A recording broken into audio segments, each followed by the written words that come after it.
नमस्कार मित्रांनो, माय सपोर्ट या मराठी यूट्यूब चॅनलवर तुमचे सर्वांचे मनापासून स्वागत आहे। संपूर्ण महाराष्ट्रासाठी आताच्या क्षणाच्या सर्वात मोठ्या आणि महत्त्वाच्या ठळक बातम्या। राज्यात 10 धडाकेबाज निर्णय, सर्वांसाठी आनंदाची बातमी। 31 मे रविवार काही मिनिटांपूर्वीच्या ह्या बातम्या आहेत। या संदर्भात सविस्तर माहिती या व्हिडिओत जाणून घेऊया।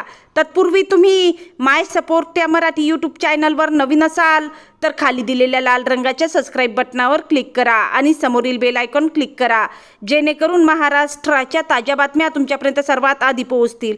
तर चला सविस्तर बातमी जाणून घेऊया। तर बघा, पहिली सर्वात मोठी आणि सर्वांसाठी आनंदाची बातमी। तर बघा, राज्य शासनाने अर्थसंकल्पात जाहीर केलेल्या बहुप्रतीक्षित शेतकरी कर्जमाफीबाबत अखेर सर्वात मोठी आणि महत्त्वाची माहिती समोर आली आहे। आगामी 8 ते 10 दिवसात राज्यातील शेतकऱ्यांची कर्जमाफी केली जाईल अशी थेट आणि अधिकृत घोषणा राज्याचे कृषी मंत्री दत्तात्रय भरणे यांनी आज 31 मे रोजी केली आहे। पावसाळा तोंडावर आलेला असताना कर्जमाफीची अंमलबजावणी रखडल्याने चिंताग्रस्त असलेल्या बळीराजाला या घोषणेमुळे खूप मोठा दिलासा मिळाला आहे। अहिल्यानगर जिल्ह्यातील एका जाहीर कार्यक्रमात बोलताना कृषी मंत्री दत्तात्रय भरणे यांनी कर्जमाफीच्या अंमलबजावणीची तारीख जाहीर केली। कृषी मंत्री म्हणाले, राज्याचे मुख्यमंत्री देवेंद्र फडणवीस यांनी पुण्यश्लोक अहिल्यादेवी होळकर शेतकरी कर्जमाफी योजना जाहीर केलेली आहे। आता सर्वात महत्त्वाची गोष्ट म्हणजे येत्या 8 ते 10 दिवसातच शेतकऱ्यांची कर्जमाफी केली जाणार आहे। मुख्यमंत्री देवेंद्र फडणवीस, उपमुख्यमंत्री एकनाथ शिंदे आणि उपमुख्यमंत्री सुनेत्रा पवार यांची रीतसर परवानगी घेऊनच मी ही मोठी घोषणा आज करत आहे। आपल्या भाषणात पुढे बोलताना कृषी मंत्री भरणे म्हणाले की मी राज्याचा कृषी मंत्री आहे, त्यामुळे शेतकऱ्यांना शब्द देणे माझे कर्तव्य आहे। भविष्यात शेतकऱ्यांनी काळजी करण्याचे काहीही कारण नाही। महायुतीचे सरकार खंबीरपणे जनतेच्या आणि शेतकऱ्यांच्या पाठीशी उभे आहे। मुख्यमंत्री देवेंद्र फडणवीस आणि दोन्ही उपमुख्यमंत्री केवळ जनतेच्या कल्याणासाठीच अहोरात्र काम करत आहेत। कृषी मंत्र्यांच्या या धडाकेबाज घोषणेमुळे पुढील आठवड्याभरात पुण्यश्लोक अहिल्यादेवी होळकर शेतकरी कर्जमाफी योजनेच्या अंमलबजावणीला गती मिळणार असून लाखो शेतकऱ्यांच्या खात्यांवरील 2 लाखांपर्यंतचे कर्ज माफ होण्याचा मार्ग मोकळा झाला आहे। त्यानंतरची सर्वात मोठी आणि सर्वांसाठी महत्त्वाची बातमी बघा, मराठा आरक्षणाच्या विविध मागण्यांसाठी सुरू केलेले आमरण उपोषण अखेर मनोज जरांगे पाटील यांनी मागे घेतले आहे। जालना जिल्ह्यातील अंतरावली सराटी येथे शनिवारी सकाळी सुरू झालेले उपोषण सरकारसोबत झालेल्या सकारात्मक चर्चेनंतर मध्यरात्री थांबवण्याचा निर्णय घेण्यात आला। मध्यरात्री 1:15 पाणी पिऊन मनोज जरांगे पाटील यांनी उपोषण सोडले। मराठा आरक्षण अभ्यासक आणि राज्य सरकारच्या प्रतिनिधींमध्ये झालेल्या चर्चेत अनेक मुद्द्यांवर सहमती झाल्याचे सांगितले जात आहे। अभ्यासकांनी सुचवलेल्या दुरुस्त्या सरकारने मान्य केल्यानंतर मंत्री राधाकृष्ण विखे पाटील आणि भाजप आमदार प्रसाद लाड यांनी जरांगे यांची भेट घेतली। त्यानंतर आंदोलन मागे घेण्याचा निर्णय झाला। जरांगे पाटील यांनी उपोषण मागे घेतल्यानंतर मुख्यमंत्री देवेंद्र फडणवीस यांची पहिली प्रतिक्रिया समोर आली आहे। मनोज जरांगे पाटील यांना दिलेली सर्व आश्वासने पारदर्शकपणे आणि माध्यमांसमोर दिलेली आहेत। कोणतीही गुप्त चर्चा किंवा आश्वासन देण्यात आलेले नाही।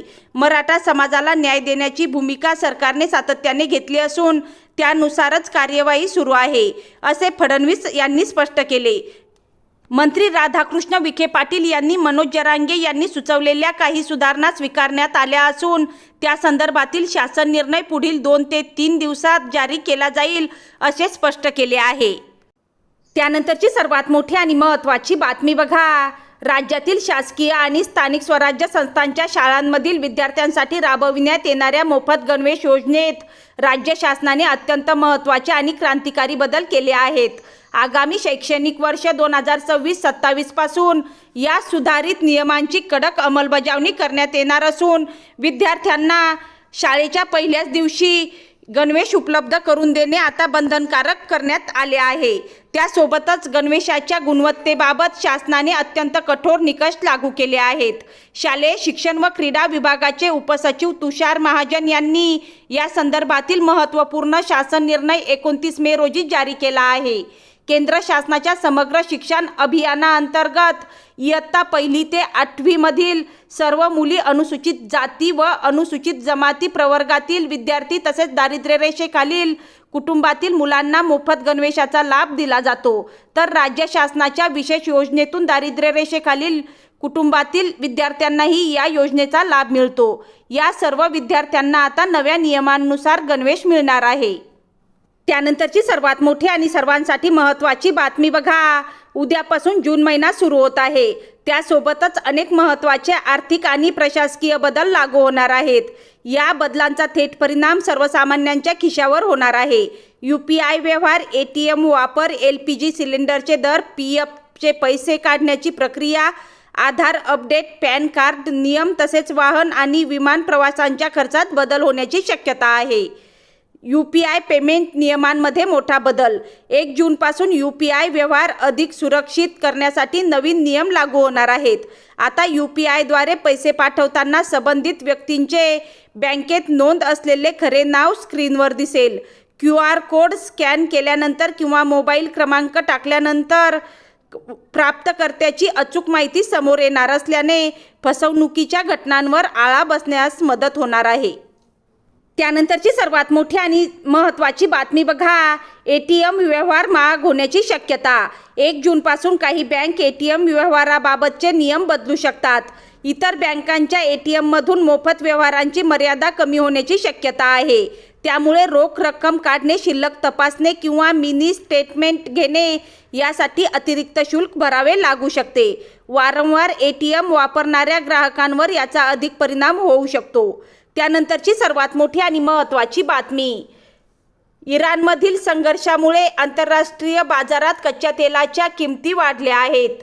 त्यामुळे तेल विपणन कंपन्यांवरील आर्थिक ताण वाढला आहे। कंपन्या दर महिन्याच्या पहिल्या दिवशी LPG सिलेंडरच्या किमतींचा आढावा घेतात। गेल्या काही महिन्यात 19 किलोच्या व्यावसायिक LPG सिलेंडरच्या किमती वाढल्या आहेत। आता घरगुती सिलेंडरच्या दरातही बदल होतो का याकडे सर्वांचे लक्ष लागले आहे। त्यानंतरची सर्वात मोठी आणि महत्त्वाची बातमी बघा, खाजगी क्षेत्रातील कर्मचाऱ्यांसाठी आनंदाची बातमी म्हणजे EPFO कडून PF रक्कम UPIच्या माध्यमातून काढण्याची सुविधा सुरू होण्याची शक्यता आहे।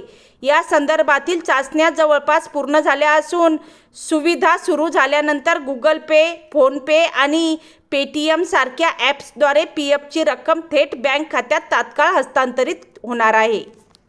त्यानंतरची सर्वात मोठी आणि महत्त्वाची बातमी बघा, ह्युंदाई मोटर इंडियाने वाढत्या उत्पादन आणि संचालन खर्चाचा दाखला देत आपल्या विविध मॉडेल्सच्या किमतींमध्ये 12,800 रुपयांपर्यंत वाढ करण्याची घोषणा केली आहे।